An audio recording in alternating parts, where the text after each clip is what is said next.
FightHype.com here with my homegirl from down under, my diamond in the rough that I discovered in Las Vegas, the blonde bomber herself, Ebanie Bridges. Ebanie, what's good? How are you? Good. This is so true. You did discover me. You're like the first one to put me up.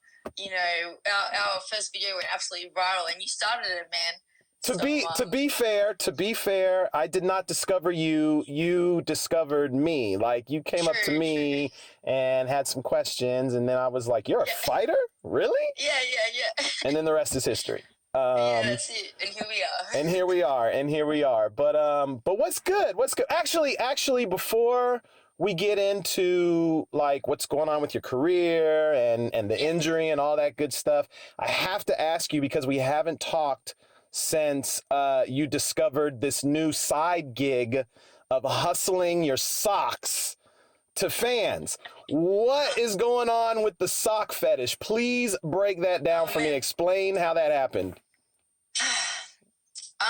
Well, I get a lot of requests, like obviously in my DMs, like, you know, people wanting to see see pictures of your feet and pay for like, you know, feet and socks, and like, it's kind of known for the foot fetish, but yeah, the sock thing was like, yeah, just the next level. And that's new to me. I've heard of foot fetishes, but sock fetishes, that's new to me. So and like how did that get brought up to you?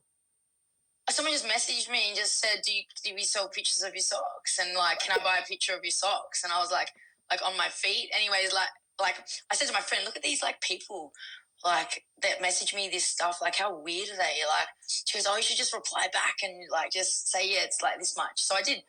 I just replied back to one of them once as a joke, and I was like, yeah, 500 pounds if you want. Oh no, I was actually, they wanted to buy my socks. Mm-hmm. They said, how much for your socks to buy them? And then I was like 500 pounds, and he was like, oh, okay, all right. And he was cool with that? How do you take payment? Do you have cash way. app or PayPal? And I was like, whoa, like I fucking was like, because I said 500 pounds because it's ridiculous. Right. But then I was like, yeah, like, wow, okay. And then, yeah, like I gave him my PayPal, and he said like, you know, wait, you know, I'll get paid, blah, blah, blah. And then I'll transfer it. And I was like, okay, whatever. And then then I had the notification from PayPal that I had 500 pounds in my bank, and I was like, wow. And he goes, I sent the money, goddess. They call me goddess. Like, it's a fetish thing. Like, it's just. That is crazy. Like, I mean, listen, I see you adjusting your straps over there. Like that, I can understand if they like wanted a bra or something, but socks, like that's right. That's weird. And the smellier the better. Apparently, like the more you wearing it, you know, the one you're wearing it for a couple of days and stuff. And then I put the post out, like a tweet out, like as a joke, just because not even as a joke, just because I thought it was fucking crazy, and I knew my fans because I know my following. And I know that what they find is funny, and like they have a good banter over it. Mm-hmm. So I was like, oh man, I love my UK fans. Like, just had a British guy just pay me 500 pounds for a pair of my dirty socks. I've just sent it off. Like, you guys are the best. And then that went freaking viral because like all these pro boxers and even pro UFC fighters and stuff retweeted, and like they'll retweet and say, oh, 500 pounds, like I'll sell my dirty jock strap for 50 pounds. Like, you know, like all this kind of stuff. And yeah, it just went crazy. And then obviously because of that, all these other people come out of the woodworks, like foot fetish and sock fetish people in my DMs. And, you know, when it all like started, the first couple of months, or the first 5 or 6 weeks, I made like $4,000. Wow. Fucking hell. That's crazy. I actually sold a pair of my socks to a guy in Denmark for $2,500. No fucking way. That's insane. Yeah. And now I don't worry too much about actually selling socks. I actually buy pictures of the socks on the floor, like dirty laundry on the floor, like my socks. So it's not even my feet. It's literally just the dirty socks. That is up with the dirty part side up. Oh my God, that is like. I mean, don't get me wrong, like, get your hustle on, girl. Get that paper, you know what I mean? But, like, the people that are, I said dude, I'm sure there's probably some females out there too, but the people that are doing it, like, that's a little weird, like. Yeah, you know what's funny? Because someone said to me, oh, imagine how much you'd get for your undies, you know? And I'm like, you know what, to be honest, I don't think these guys are interested in undies. Like, I don't think it does it for them, like socks. Like, I don't know. Like, otherwise they would ask for that, right? Like, I get socks and dirty training tights. They want my sweaty training tights. I haven't done that, sold them yet. I'm like, but the socks, like, and I just thought it was a joke, like, really. I'm like, fuck, all right. And that's my price, and that's it if you want them. Yeah. And then, for a photo is like $100, $150. And some of them are like, oh, that's a bit too expensive. And I go, okay, well, go save then. My problem. Saving. Know your worth, girl. Know your worth. Yeah, and that's what I say. I'm literally like, I'm Ebanie Bridges. If you want to pay $20 for a picture of socks, go find a no-name. Wow. That's crazy. Like, I think they kind of like that, which is a bit, you know. Yeah, that's crazy though. So when you send them the socks, like, do you just like, do you autograph them? Do you at least like put your autograph? No. That's a thing. They don't even want that. Like, that's why I was a little bit like, don't you want me to like write them or anything? No, just put them in a little thing and off they go. How do they know it's yours though? Well, they don't. Yeah, they gotta trust me. They gotta trust me. I right? guess. I mean, maybe they know the difference of smells between women and men. I don't know, maybe, but I don't know. I don't think about it any further than the transaction and just being genuine. Like, if they give me money, I'm gonna send the socks. Like, I'm not a shit cunt, pretty much. Wow, that's crazy. That's better than OnlyFans. Like, you just have to 100%. give up socks. Like, that's crazy. Socks, yeah, and like a picture of socks. And it's not like I'm taking pictures of socks every day. It's one picture that's sold like, however many times. That's insane. I gotta get in on this. I gotta get like. I'll send you a picture of my socks. No, I don't know. I don't need your socks. I'm good on that. No, I'm like, I gotta get some FightHype socks made. Send them to you, so we can get like some exclusive FightHype stuff that you're sending out. Like, I want to get in on this gig too. This is like, this is a good hustle. You might not ever have to box again. You can just keep training and keep peddling your sweaty socks to these people. Yeah.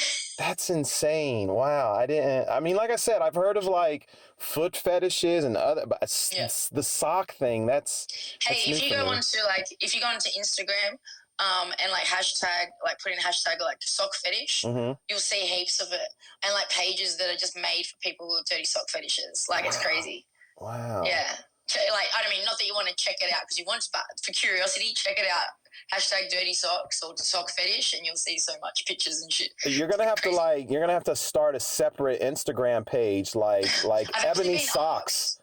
Yeah, well, I've actually been asked to do an OnlyFans or an Instagram page or a website to sell.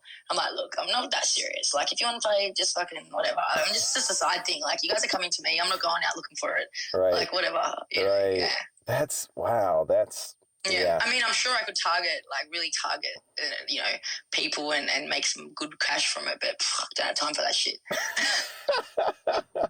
Wow, I don't know. You might want to make time if the money's good like that. Shit, I know, that's crazy. Wow, socks. Wow. All right. Well, let's get to the real shit though. Let's get to boxing. Although that is socks. That's so weird. But boxing, right? Let's get to that. Obviously, I know you had a shoulder. I mean, you were supposed to fight, and you got a shoulder injury. Kind of, I don't want you to go through all the details, but just kind of rehash some of that. You were all set to fight, and then what happened? So I had the WBA bantamweight world title fight set for November last year on a Matchroom card against Rachel Ball. And obviously, I've been chasing that UK market. So it was like, obviously, biggest deal for me. I was in Philadelphia. I was doing my training camp in Philadelphia where I, do my training camps. And, I was just training and I just was running and I stacked it. And when I landed, I smashed my arm and it jarred up in through my shoulder and it tore the ligament that holds the bones together there. So that was it. And that was 2 weeks out of the fight.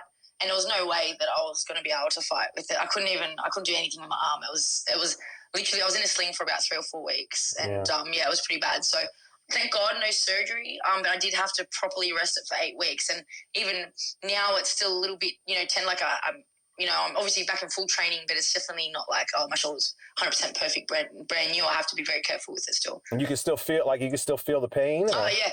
Yeah, I mean, it's more like, Look, it's almost like the muscles around it are a little bit weaker as well, or they're taking a lot of the strain. So I'm getting like kind of referred pains at the moment. So I just got to make sure that I'm not overworking or doing anything, that's pushing it too hard.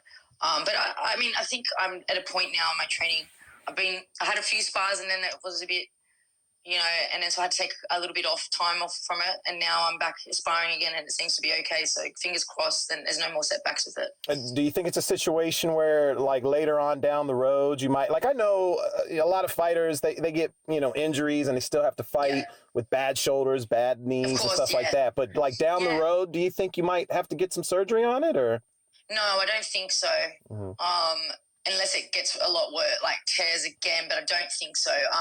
This will be more of a, like I've been fighting with bad elbows my whole career pretty much. Like like you fight through injuries, we do fight through injuries a lot. I've fought through so many injuries, but they're more like niggle or overuse injuries or strains that you kind of just push through as a fighter. Yeah.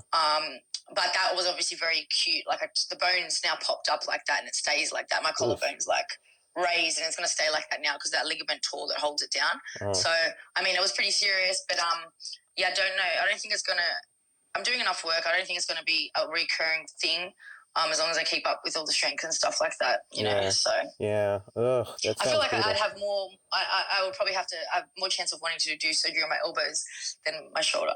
Your elbow? What's wrong with your elbows? Oh, like what's not wrong with my elbows?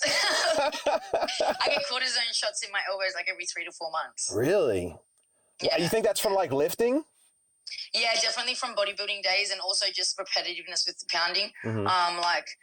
Constant impact. Last time I had scans, I had bone bruising on all the heads of my bones. I had floating chipped bones in the joint.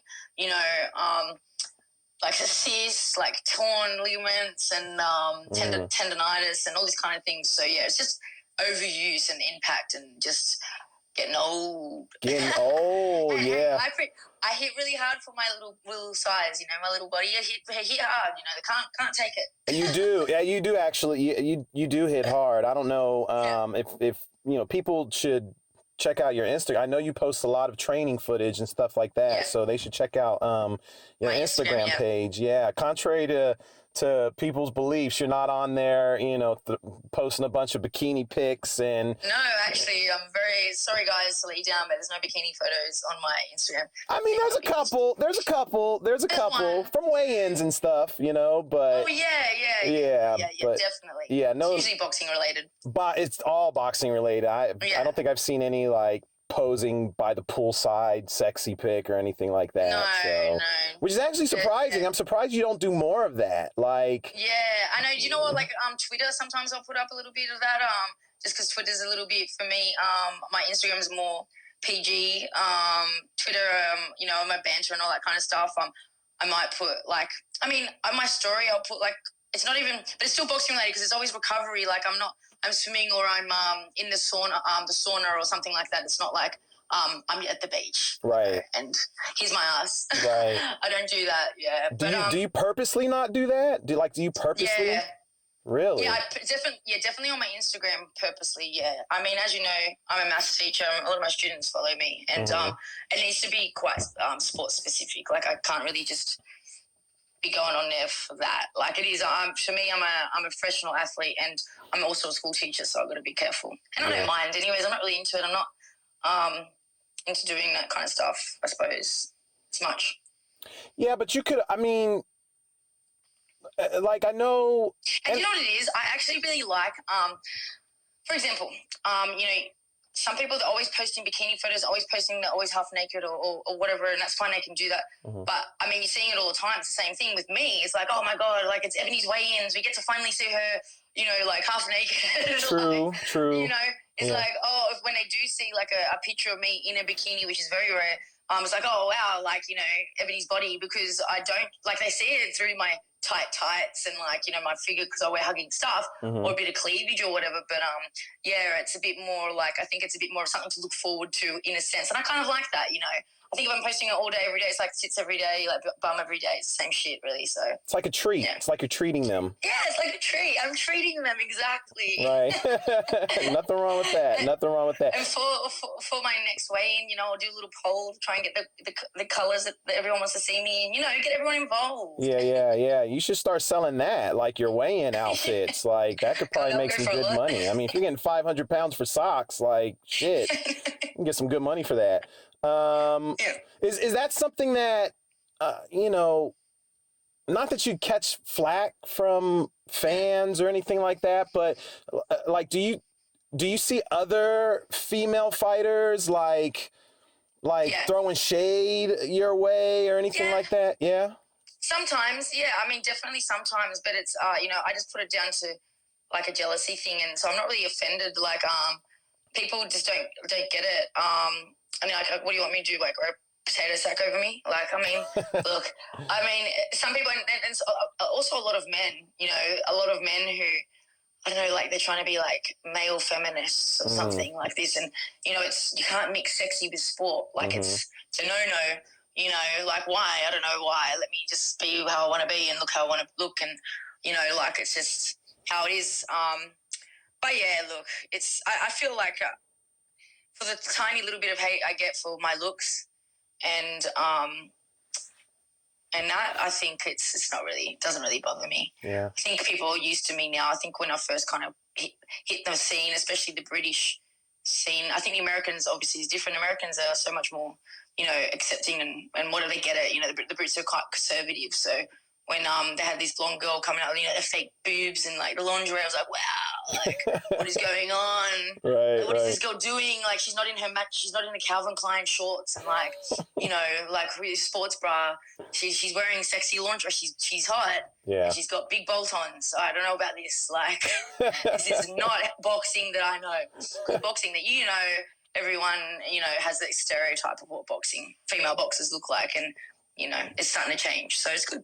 Yeah, but that's also part of your brand and of who you are. Like if you were a guy, like let's say, like look at Oscar, you know, the Golden Boy, you know, like look at, you know, Pretty Boy Floyd, Ryan Garcia, you know what I mean? Like for men, it's a good thing.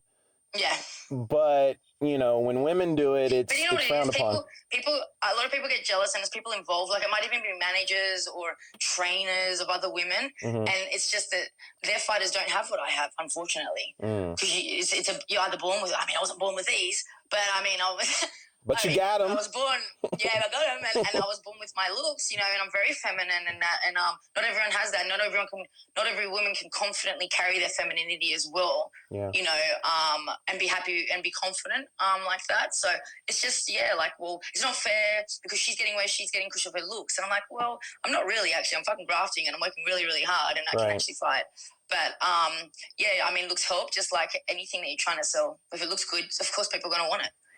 Well, and it's not because of your looks. Like, I mean, if you can't fight, then you're not going to get anywhere, period. But the looks help. Like, that's part of who you are, and it's part of your brand.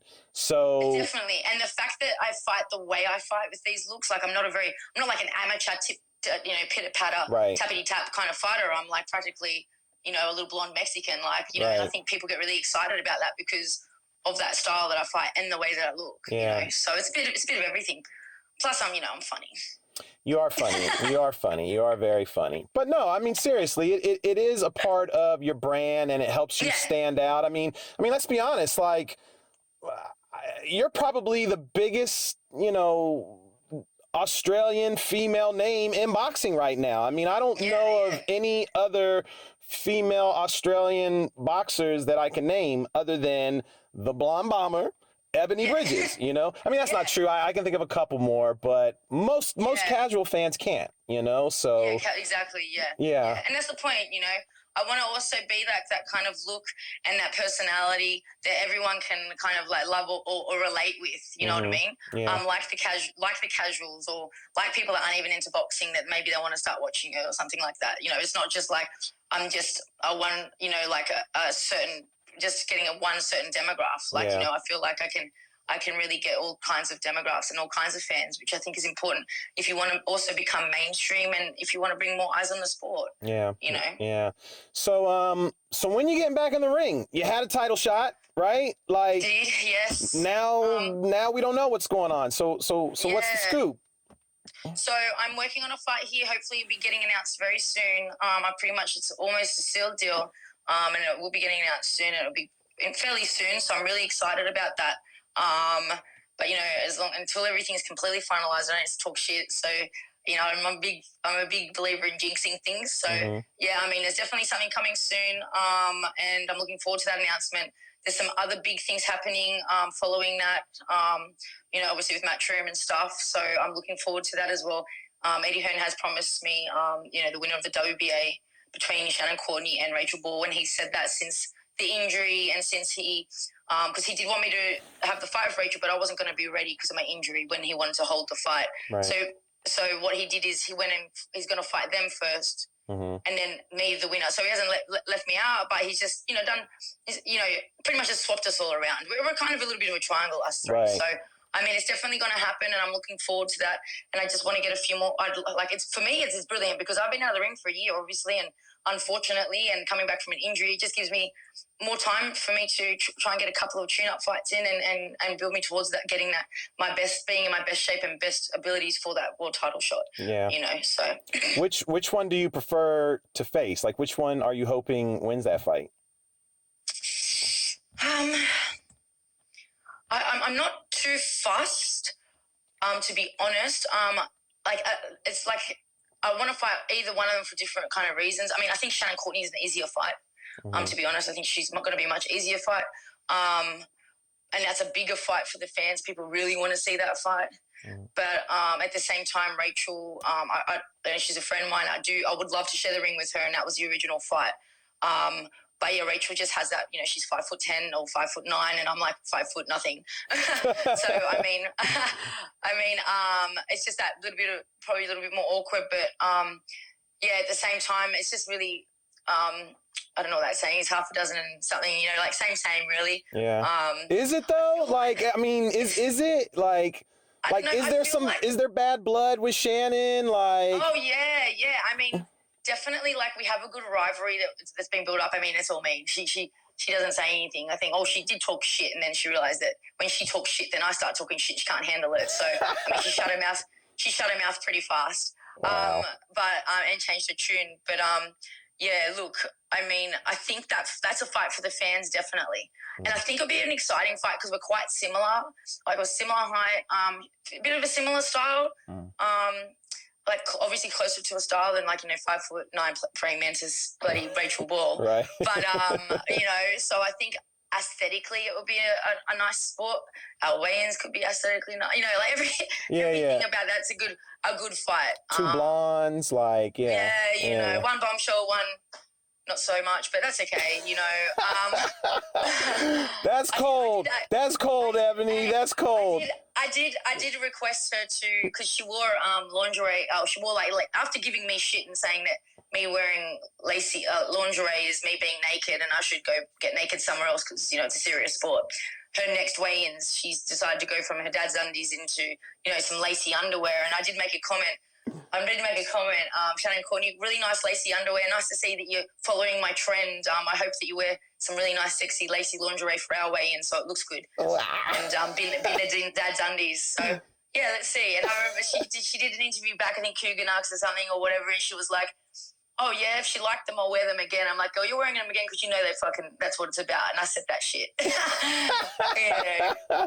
Wow. But hey, crazy. I'm all about, I love things to look good, and I like that. And so I'm happy, Is there genuine bad blood with her, or is it just kind of whatever? Not really. I'm not really a grungy person. I think it's good. It's good for the build-up for the fans. The fans kind of started the animosity. The fans started the grudge. From when I first got on Twitter, it was the fans calling that fight. I didn't even give a fuck, about her or nothing. I'm like, who is she anyways? Right. I don't care. I'm on my own path. But when the fans ask for a fight every single day, you can't help but think, okay, you know what? Well, we've got to give the fans what they want, and it's going to be a great fight because the fans want it. You know what I mean? So, so then you kind of build up on that, and it's just the British versus the Aussie, and there's just a lot of things, two blondes, like, the matchroom girl that's like a bit prim and proper to like the outrageous wild blonde bomber, right? So I just think it's like that, like, I have no. She's a fighter. I respect all fighters. I respect all my fellow fighters. I support all of them and everything like that. But it's kind of like you got to play the game a little bit, and I mean, why not? Why not stir it up a little bit? Yeah. And like I said, she kind of started it. I never said a bad thing about her, and then when she talked shit, I was like, okay, here we go. She started it, and you're gonna finish it. Oh, I'm going to definitely finish it. Yeah. it'll be an exciting fight, and I look forward to that fight for the fans as well. Yeah, for sure. One last question. Just that, I mean, don't get me wrong. We'll do more interviews, and I've got a ton of questions I want to ask you about, but I know you're in a rush and everything. So I'm curious to know what your thoughts are about Claressa Shields' pay-per-view fight, the what are they calling it? Superwomen or something like that? Yes.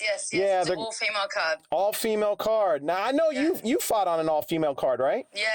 That's right. Well, it was a very heavily female card. I think it was 2 male cards. But okay. It was based around an all-female card because there was like three female world titles on the fight, and then like another 3 or 4 undercards of females, obviously. That's right. And it was all like the top girls in America. But I'm just fucking so happy that she's got a boxing fight, because I am not a UFC or an MMA fan.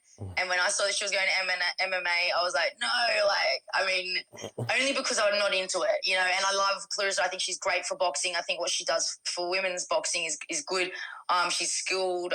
So that was a bit like, and I felt sorry for her, because I'm like, how is this girl not getting fights, and how is she not on pay-per-view or on TV already? Like, what is going on? Mm-hmm. And I understand why she went to MMA. Like, I would too if I wasn't getting treated with like how I should be, like, and getting the respect or getting what I deserve to get. You know what I mean? Which is fights on TV and stuff like that. So.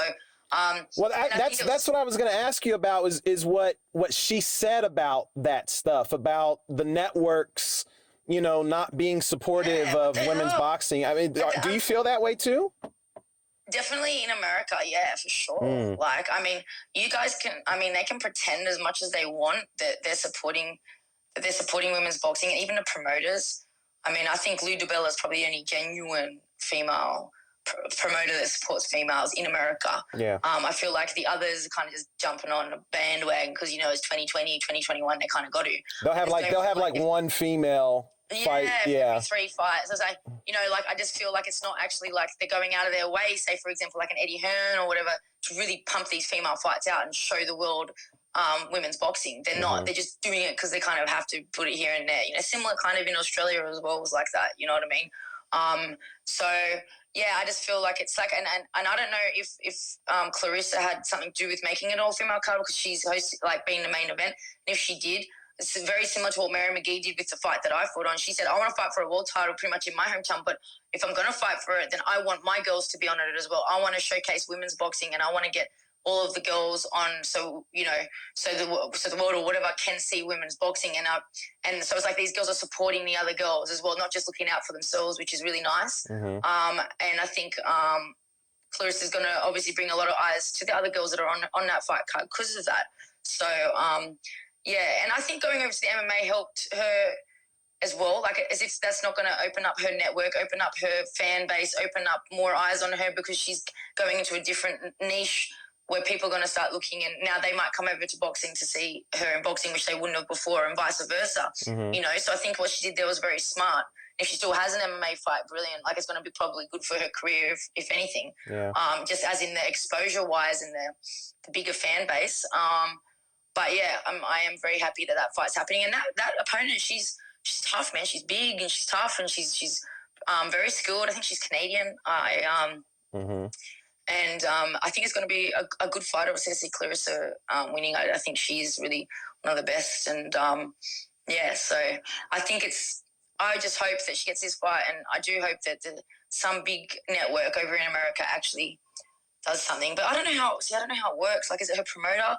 that can't get on the networks or it's really the networks. They decide what fights they want, what who they want. It doesn't matter. Yeah, because I know obviously you got like certain promoters signed to certain networks, but I mean, can they? Because she's with Salida or something like that. Like, can they just randomly go, okay, we're gonna put that fight on TV or? Well,